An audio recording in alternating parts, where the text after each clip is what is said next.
जोश आ गया ना, उस दिन हम ये दिखावा बंद कर देंगे, ये नाटक बंद कर देंगे। हम हमेशा के लिए शादी में नहीं रहेंगे सर। बहुत जल्दी आपके घर से निकल जाऊंगी मैं। आपको बताना चाहिए था नाना उसे। आप बताते तो वो मेरी स्कॉलरशिप कैंसिल नहीं करती। मुझे ये समझ में नहीं आ रहा कि जब इस शादी का कोई मतलब ही नहीं है सर, तो क्यों जबरदस्ती मुझ पे ये रूल्स थोपे जा रहे हैं, मुझसे मेरा हक छीना जा रहा है। आप तो सब जानते थे ना, हमारी इस बारे में बात भी हुई थी, आपने हामी भी भरी थी सर। फिर क्यों ये सब हुआ? मुझे इस घर की कोई सबूत नहीं चाहिए सर। मुझे बस मेरा हक और ये स्कॉलरशिप चाहिए। क्यों नहीं बताया आपने वहां सबको? बताइए। मैं उन्हें ये सब कैसे बोल सकता था सर? अभी तो मैं जा रही हूँ अभी बोलने के, और कॉलेज की छुट्टियों से पहले जाना चाहती हूँ।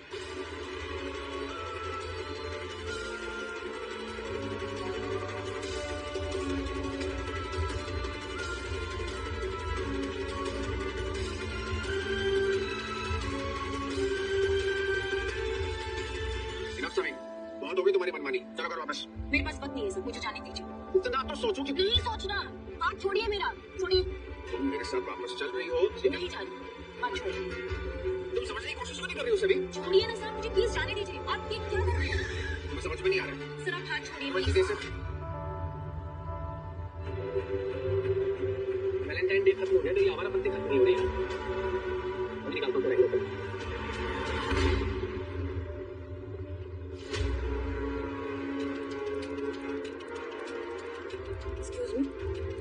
क्या करें आप?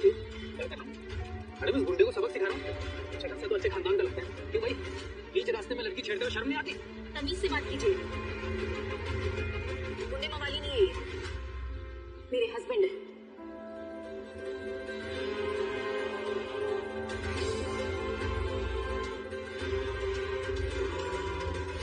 आप तो हस्बैंड वाइफ है? जी हाँ।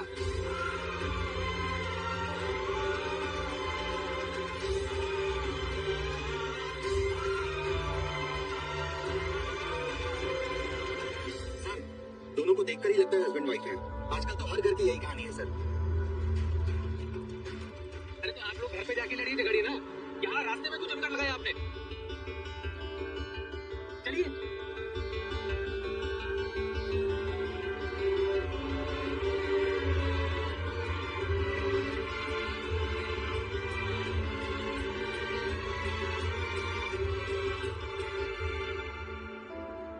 आ गया मजा?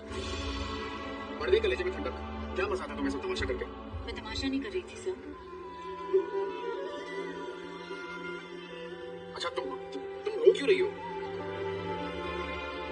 अच्छा तुम चुप हो जाओगे, तुम रो मत अभी। सभी स्कॉलरशिप का छीन जाना कोई तमाशे का मुद्दा नहीं है। बहुत मायने रखती है मेरे लिए स्कॉलरशिप।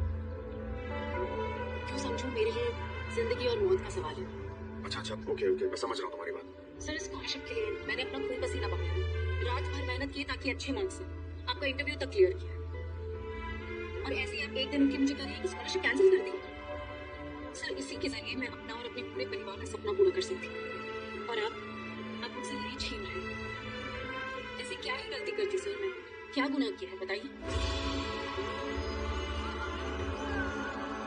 चाहे कुछ भी हो जाए, स्कॉलरशिप किसी भी कीमत पे नहीं छोड़ दूंगी। सबको सच बताऊंगी, सबको सच पता होना चाहिए सर। बोल दूंगी सबको, कह दूंगी सबको कि मुझे मेरी स्कॉलरशिप वापस चाहिए। बात तुम्हें क्या लगता है तुम्हारे सच बताने से कि हमारी शादी एक समझौता है, एक दिखावा है, इससे सारा मैटर सुलझ जाएगा? बोर्ड मेंबर्स तुम्हारी इमोशनल रिक्वेस्ट सुनकर रोज स्टेज कर देंगे? नहीं सभी, हमारी शादी जिस हालात में भी हुई, जिस तरह से भी हुई, उसे शादी ही माना जाएगा। अभी सबके सामने, पुलिस के सामने, लोगों के सामने तुम्हें मानना पड़ा ना कि हम दोनों शादी शुदा हैं। इसलिए सभी कॉलेज के बोर्ड मेंबर्स के सामने बोलकर कुछ मतलब नहीं है। अगर तुम्हारे बोलने से कुछ होगा ना, तो वो ये कि सिर्फ हमारे खानदान की बदनामी होगी। तक से आपके परिवार की बदनामी क्यों होगी सर बताइए? काका साहब हमारे रिसेप्शन की बात कर रहे हैं, और तुम कॉलेज वालों के सामने जाकर बोल दोगे कि नहीं हमारी शादी छोटी है और कुछ दिन में बस टूटने वाली है, तो क्या सोचेंगे हमारे बारे में? तुमने सोचा है? वो बोलेंगे कि ये भोसले कितने अजीब हैं, आनंद फानंद में पहले शादी करते हैं और फिर कुछ दिन के बाद वो शादी तोड़ देते हैं। कहने को इतना पूरा परिवार टीचर्स का है, लेकिन क्या सीख दे रहे हैं हम लोग? शादी जैसे पवित्र रिश्ते का मजाक उड़ा रहे हैं हम लोग। आने वाली जनरेशन को, बच्चों को हम क्या सीख दे रहे हैं, क्या शिक्षा दे रहे हैं? देखो सभी, हमारी जो शादी है ना, मेरी फैमिली के लिए गले का कांटा बन चुकी है। प्लीज उनके लिए मुसीबतें और मत बढ़ाओ। इस शादी की सच्चाई क्या है वो तुम्हारे और मेरे बीच में ही रहने दो। उसे बाहर मत जाने दो, किसी और को जाके मत बताओ। तो क्या करूं? स्कॉलरशिप छोड़ दूं, अपने सपनों का गला घोट दूं? मैं ये थोड़ी ना कह रहा हूँ, मैं बस इतना कहने की कोशिश कर रहा हूँ कि मेरी बात तो सुन लो। मेरे पास एक तरीका है।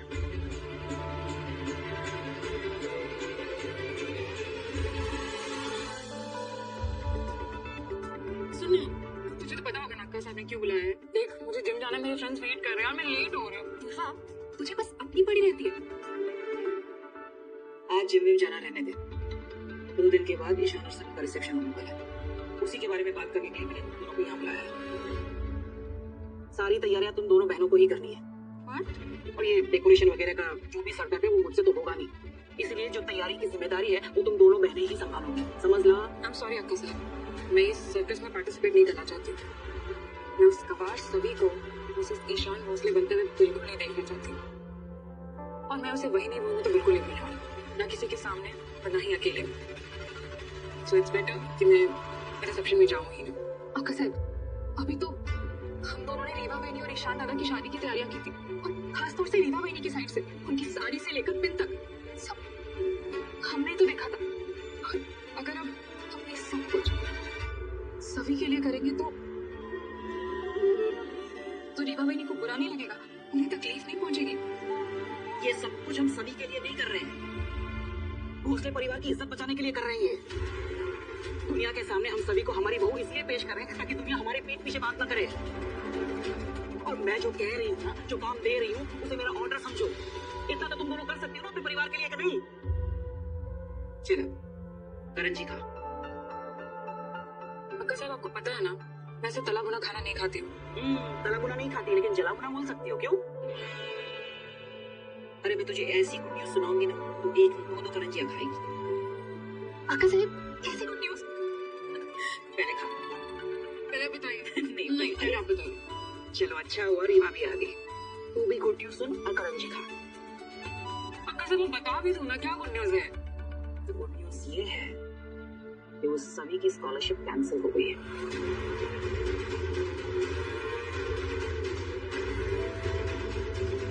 अब उसका कॉलेज जाना हमेशा के लिए बंद।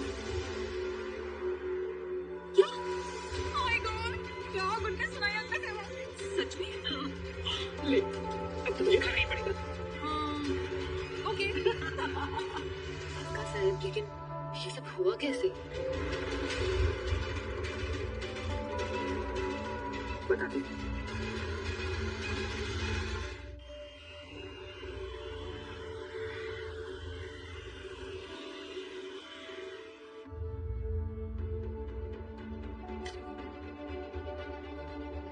ये लो तुम्हारी फीस।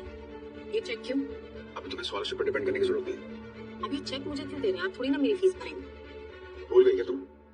मैं तुम्हारा पति हूँ, और पति अपनी पत्नी की फीस तो भर सकते हैं।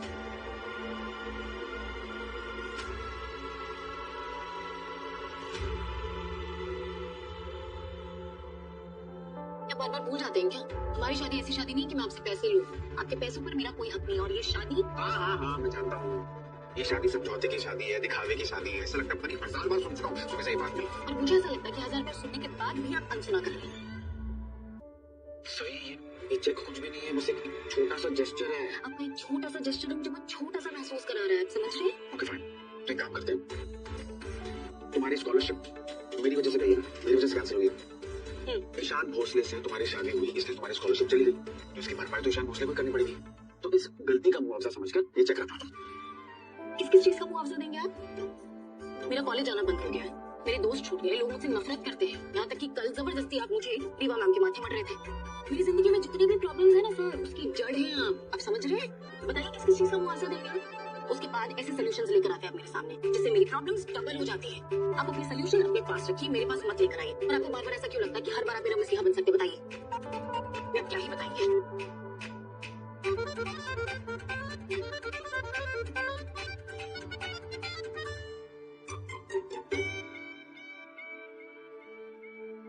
ये लो, तुम पानी पियो, अपने गुस्से को शांत करो। क्या करूं? सभी की स्कॉलरशिप कैंसिल करना, आई डोंट नो, मुझे नहीं लगता वो चुप बैठेगी, आसानी से नहीं मानेगी वो। कुछ ना कुछ तो जरूर करेगी। कुछ नहीं कर पाएगी वो, सब कुछ रूल्स के मुताबिक हुआ है। अब रूल्स है तो मानने तो पड़ेंगे, है ना? उसकी स्कॉलरशिप कैंसिल समझो, एब्सोल्युटली 100% कैंसिल। नहीं नहीं, ये नहीं, ये फ्लास नहीं, पिछली बार भी कुछ ऐसे ही आपने लगा दिया था, है ना दुर्वा?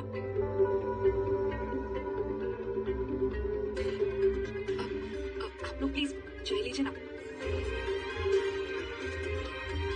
दीवा, मुझे तुझसे और एक बात करनी है। वो क्या है ना, 2 दिन के बाद ईशान और सभी का रिसेप्शन है। मैं जानती हूँ ये रिसेप्शन की तैयारी में तुम्हारे लिए कितना मुश्किल होगा। ईशान और सभी का रिसेप्शन हो रहा है, ये बात सुनना भी तुम्हारे लिए बहुत तकलीफदेह है। इसीलिए मैं सोच रही थी कि 2 दिनों के लिए तुम हमारे फार्म हाउस चली जाओ। अक्का साहब, मैंने ईशान को सभी से शादी करते हुए देखा है। मैंने वो वीडियो देखा है जिसमें वो दोनों फेरे ले रहे हैं। एक बार मैं जहर पी चुकी हूँ, और जो एक बार ये जहर पी लेता है ना, उसे कोई और चीज करनी नहीं लगती। मैं यही रहूंगी, क्योंकि मुझे पता है ईशान को मेरी जरूरत है। मुझे पता है कि ईशान अपनी मर्जी से रिसेप्शन अटेंड नहीं करेगा, मजबूरी से अटेंड करेगा, इसलिए मैं यही रहूंगी। रीवा, तुझे कितना ख्याल है मेरे ईशान का। मेरा ईशान कितना खुश होता अगर तू उसकी जिंदगी में होती, और मैं जानती हूँ कि ऐसा ही होगा, बहुत जल्द होगा। बस एक बार वो सभी उसकी जिंदगी से निकल जाए, फिर मेरा तुझे और ईशान को एक साथ देखने का सपना पूरा हो जाएगा।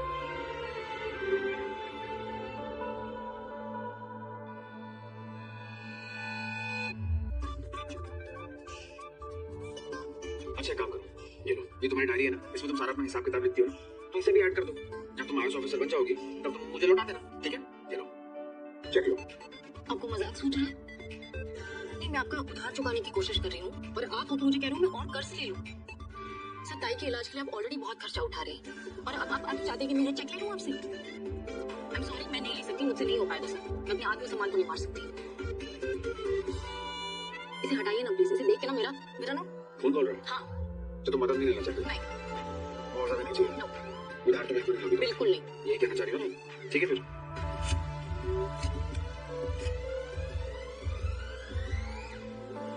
मुश्किल खत्म। हैप्पी? ये सर, ये है आपका असली चेहरा, एटीट्यूड वाला। मुझे समझ नहीं आता बार बार अच्छा बनने की कोशिश क्यों करते हैं आप? ये आप खुद मुझे बताइए, जगह से फाड़ के उड़ाने का क्या मतलब हुआ? महानता का अवार्ड चाहिए आपको? आई एम सो सॉरी, मैं आपको नहीं दे पाऊंगी, क्योंकि वो खरीदने के भी पैसे नहीं है मेरे पास। ऐसा एटीट्यूड रहेगा ना तो होंगे भी नहीं। और महान बनने का मुझे कोई शौक नहीं है, वो तो तुम्हें है। तभी तो चेक जैसे कागज के टुकड़े के लिए तुम्हें इतना बुरा लग रहा है। इस कागज के टुकड़े की फीलिंग समझ में आ रही है तुम्हें? इस जीते जागते इंसान की फीलिंग समझ में नहीं आ रही है? उसकी फीलिंग को धज्जियां उड़ा रही तुम्हें? क्या धज्जियां उड़ाई मैंने? बस आपसे पैसे लेने से मना किया ना मैंने। सर, जितनी मेरी 1 साल की फीस है ना, उतनी का तो आप एक सूट सिलवाते हैं।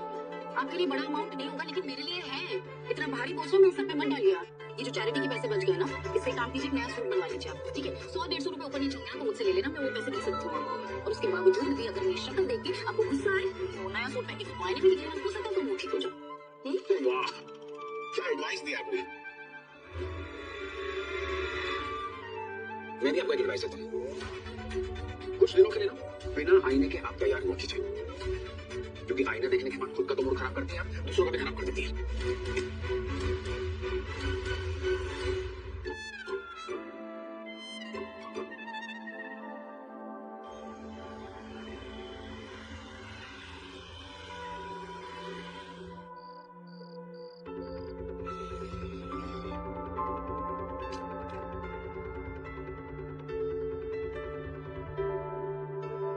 हाय, मैंने आपकी साइट पे ना एक वैकेंसी का ऐड देखा था। वो सॉरी मैम, हमारे यहाँ भी कोई वैकेंसी नहीं है।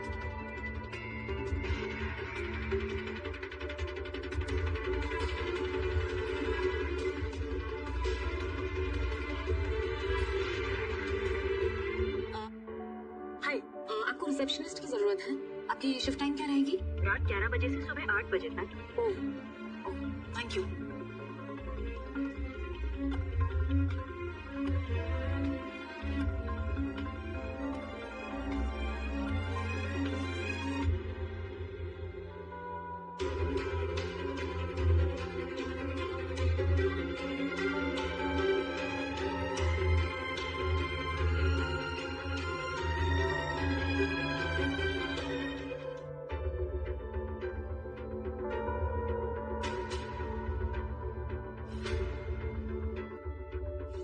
हेलो, मैंने ना आपका ऐड देखा था, कोई पार्ट टाइम जॉब भी ऑफर कर रहे हैं आप? सॉरी मैम, हमारे यहाँ पार्ट टाइम जॉब नहीं है।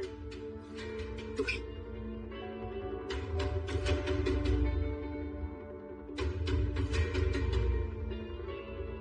सर प्लीज, मैं सिर्फ सेकंड शिफ्ट ही कर सकती हूँ, आप समझने की कोशिश कीजिए ना। मैं एक स्टूडेंट हूँ, दिन में कॉलेज जाना होता है, पर आई प्रॉमिस सेकंड शिफ्ट में आके ना सारा काम निपटा दूंगी मैं। प्लीज आप हमारा वक्त बर्बाद मत कीजिए।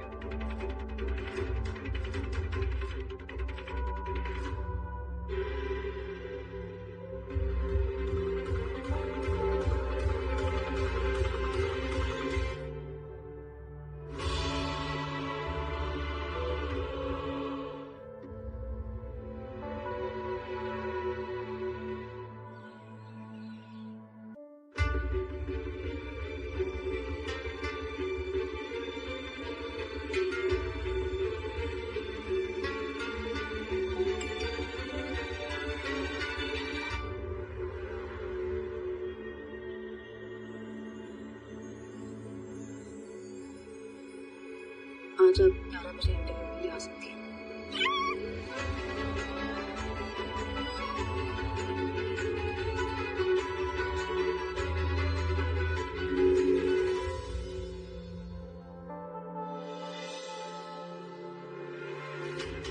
ए पूरी, कहाँ निकली सवारी? मेरा नाम सवी है आपका साहब, और मैं एक जरूरी काम से बाहर जा रही हूँ। तुझे कहा है ना, तू इस घर से बाहर नहीं जा सकती। कॉलेज ना जाने की बात पे हामी भरी थी, बाहर जाने की बात पे नहीं।